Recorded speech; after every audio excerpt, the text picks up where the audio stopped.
Evening. So, male witches. Is that a thing? Can a male be a witch? Or is it called something different? Well, in truth, like most things, it is the same for a male and a female. A male witch is simply a witch, not a warlock, not a wizard, but a witch. Both practice the art and the craft of witchcraft, the wise women and the cunning men. The term warlock used for male witch typically comes from pop culture. It's funny enough, when I first called myself a witch at age 3 and was, mixing plants and stuff from the woods in the backyard in a little coffee creamer saucer, I called myself a boy witch. I hated the term warlock. I even got in an argument with my preschool teacher at age 3 because she said I was a warlock, and I said, quote, I'm a boy witch. I was 3 years old at the time, so I didn't use the term male, I used the term boy. And in truth, though I didn't learn this till many years later, yes, male or female, a witch is a witch. A warlock is an oath breaker or a traitor, somebody that betrays the oath of their covenant or betrays the code of the craft. And a warlock can be a male or a female, though usually the oath breakers are male, and we're going to get to that. So why so few male witches? Simple. Patriarchy. So the persecution of witches is centered around women because the persecution of witches is very misogynistic in its nature. This happened during the Dark Ages and the Middle Ages, during the forceful Christianization of Europe, where native Europeans were forced by force to give up the beliefs in the gods and goddesses of their ancestors and be subjugated to the Church of Rome. And for Christians watching, understand I'm talking about the Christianity of that time, and that the Christianity of that time was not the early church that was founded by Jesus and the apostles. Remember, Christianity was never meant to be a new religion. It was a reformation of Second Temple rabbinical Judaism, and Christ was an INFJ. The Catholic Church that spread forcefully throughout Europe was cobbled together by the Roman Empire, as it was seen as the perfect religion for the Roman army to keep them in line. The whole point of that specific brand of Christianity, Catholicism specifically at that time, was to keep conquering soldiers in line because it was seen as the perfect religion for them. So, you're going to conquer a bunch of places. Well, you have to kill a lot of the men and subjugate a lot of the women. Female empowerment was seen as evil at this time. Women were essentially property and had to do whatever their husbands said whenever they want, which sounds vile and disgusting to me, and my fist is clenching just thinking about it. So, any form of female empowerment, like worship of female deities, spells, potions, anything of that nature, was seen as evil. And since, Christianity subjugated and kept women down more than men, they were more drawn to the old ways, to the craft, to find some way of empowerment, some way to break their chains, which is, we were with you then, we are with you now. Though our true origins are unknown, we simply are. So, obviously more men than women were called to the craft, though it's not like there weren't any men. See, witch was a pejorative back then. It was not a good thing to be called a witch. It could get you imprisoned. It could get you killed. My infamous ancestor Giacomo Casanova was jailed for 5 years for witchcraft. So, it was not a good thing to be called a witch. But, like I said, for a lot of women, it was the only possible source of empowerment. So they embraced it. They embraced the old religion, the gods, and mainly the goddesses, to find some way to break the chains that they were now shackled to, the chains that told them that they must be subjugated to men, oftentimes a man they don't even love. And I'm sorry, my nose itches tonight. I forgot my nasal spray again. So, during this time, anything that empowered women was seen as evil and was persecuted. I think we've all heard stories of the burning times and how witches were persecuted and mostly killed. From the contemporary records at the time, it does appear that, roughly 80% of them were women, which means there were some men, about 20%.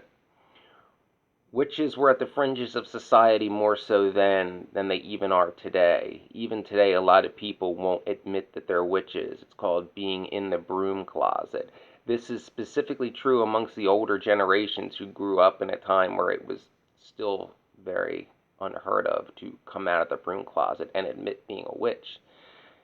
Still, men were able to hide better, though we are in far fewer numbers. We're able to hide better within the broom closet because we live in a patriarchal society. So no one's going to suspect us, especially straight men, which make up the minority of male witches, which is, again, fringes of society. So many gay men were called to it, as witchcraft says, be who you are. We accept you. And it's true, we do. So many gay men were called to the craft as well. But where to hide? Well, the easiest place to hide, if you're a male witch, you're also known as a cunning man. What would be the cunning thing to do? Hide in plain sight. Hide within the church. No one's going to suspect, a member of the clergy. In fact, one of my witchcraft mentors, Dr. Gian Michael Savato, he talks about this in his book. Read it on Amazon, and check out his channel, Strega Mystica, in my subscriptions. He's got some good stuff, especially if you're into Italian witchcraft, Stregoneria, the old religion, la ancient religion. So, check him out. But yes, you hide among the clergy. He was a Catholic priest in the Eastern Rite for years. No one suspected him, and he taught the old religion within his office. Some older baby boomer celebrities that have been associated with witchcraft refuse to admit it. Stevie Nicks, listen to her music, look at the way she dresses. Though she refuses to admit that she's a witch, although it's obvious that she is. Another certain author puts his confirmation name next to his middle name, and his epic, very popular books have tons and tons of pagan witchcraft that's used correctly, so no one outside the craft would know that much and so correctly in such detail. That is the oldest trick in the book for a male witch, to hide within the church. Speaking as a former altar boy myself, I, served Mass for years at a traditional Latin Rite Catholic church, serving the Tridentine Mass in the cassock and surplice. So I know what it's like to hide in plain sight. But the subjugation of women, led many men away from the craft. Why, you may ask, well, why would a man, do the right thing, or I can turn my back on the right thing and be part of, the rise of the good old boys system, to where I have special rights just for being male and women have to do what I say. Because, pre-Christianity in pagan society, men and women were more equal, far more equal, not exactly equal, but far more equal than they were at the rise of Christianity. So many men, took their spot amongst the old boys club and, sold their daughters into essentially slavery. I mean, I don't understand in that time how any man could be like, yeah, take my daughter and do what you want with her. Ooh, silver. Which leads me to a story. I'm going to tell a story, one I grew up with, and it's about a male witch. I'm doing it from memory, so bear with me. The story of the miller's daughter. So, long ago, there was a miller, a modest miller, who ran a small mill. who struggled to keep his family fed. His wife was obedient and did what she was told. He had no son, only one daughter. His daughter was very kind and beautiful, and many men desired her. There was an older man who desired her, who was a man of means. He offered the miller a large bag of silver for his daughter's hand in marriage. He was known to be a cruel man, but the miller didn't care. He only cared about the bag of silver. His daughter feared marrying this man and his known cruelty. She'd often spend hours in the woods near their home. The animals were drawn to her. They could sense her empathy. The deeper she went into the woods, she'd see signs of an old cabin, and a few times she approached it. It was an older loner of a man living within the woods, mixing potions and chanting in ancient languages. He was often seen speaking to the full moon. This intrigued her, although he was, an outcast, someone that people only go to out of desperation. A dying man may go to him for a last-ditch effort to stave off death. Shortly before the miller's daughter was to be betrothed, the old wise witch approached the miller. He appeared out of the woods. The miller heard of him, though he dared not speak to him, as he was seen as evil. The old witch gave the miller a proposition. He said to the miller, "I will give you this bag of silver, bigger than the one the wealthy man had promised, and in return, all I ask is for what lay behind your mill," which, to the miller's thought, was just a mere apple tree, and sure, the old witch can have all the apples for a bag of silver. Well, back picking the apple tree, unbeknownst to the miller, was his daughter. The miller agreed, and the witch said, "Let it be done, so mote it be, and if thee go back on this deal, death will you soon see." Therefore, the miller's daughter belonged to the old witch now in the eyes of the miller and the town itself, as they, abided by those patriarchal rules. The miller didn't care. He got his bag of silver, and his daughter returned to the cabin in the woods with the witch. Understandably scared, she thought the worst. What is the old man's intention? The old man simply said, "I could not let happen to you what your father wanted. You deserve much more than to be some rich man's plaything. Let me show you the ways of the craft. Let me teach you of the potions and spells and the goddess. I have no children. I need a student. You can replace me. You can help others. You can empower others." So, the miller's daughter agreed to stay. Their relationship was always father and daughter. The miller's daughter, quickly grew to care deeply about the old witch, as he was the loving father she always wanted.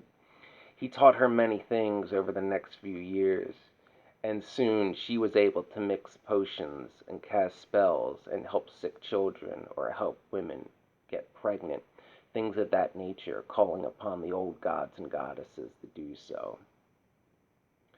A few years later, the old witch died. Fully trained now, the miller's daughter was now the witch of the woods herself.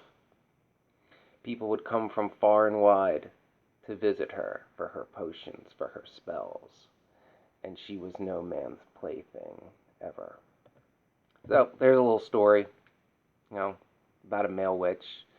And in fiction, there's far fewer of us than female witches, because again, witchcraft, it empowers everybody, but specifically more females are drawn to it because, well, the female, there's a witch queen, and then there's the witch lord or witch consort. So the feminine power is more prominent in witchcraft. Not that masculine power isn't, but it's not, more important. It's slightly less important if you ask most people, including this witch who's primarily devoted to the goddess Diana. But it is sad, that in this day and age, so many things they have to have separate names for. A witch is a witch, male or female. A nurse is a nurse, male or female. A doctor is a doctor, male or female. An actor is an actor, male or female. A firefighter is a firefighter, male or female. You get where I'm going with this. A senator is a senator. So, male and female witches learn the same things. there are certain spells that men can't do that women can, and they involve menstrual blood. So typically, in a lot of forms of witchcraft, women are slightly more powerful than the male practitioners. But it's important to note male witches have always been there too. We have always supported the equality of women. We always will. We have always been against this patriarchal system that was thrust upon us eons ago. The darkest days will soon pass. The goddess will return at last. We were put to death too in far fewer numbers. As I said, it was easier for us to hide, but I'll give one famous example. Everybody's familiar with Salem. The first witch put to death was the African servant Tituba of the Arawak tribe, who taught, witchcraft to a few of the teenage girls to empower them. And of course, the clergy of the time thought that that was evil and put her to death. But as they were putting her to death, only one person spoke out, John Proctor. He was the second person put to death in the Salem witch trials for witchcraft, and of course he was male. Some Giordano Bruno is another famous example of a male witch being put to death. I'm sure I have some too. I mentioned my famous ancestor who was jailed for it. But, in a system that gives men so much and tells women they must obey, far too few men are willing to try to crush that system, to break that wheel of oppression. But it's just a little, video about male witches. We're like female witches, but we're male. We're not warlocks, we're not wizards, unless you're oath breakers, and I mentioned I was going to mention that. So, a lot of, or more male witches than female witches under duress sold out their coven to save themselves or for wealth, and hence the term warlock, oathbreaker. So, one day there will be more of us. We are the fastest growing religion because we empower everybody. We are with you then, we are with you now, and the goddess will return soon.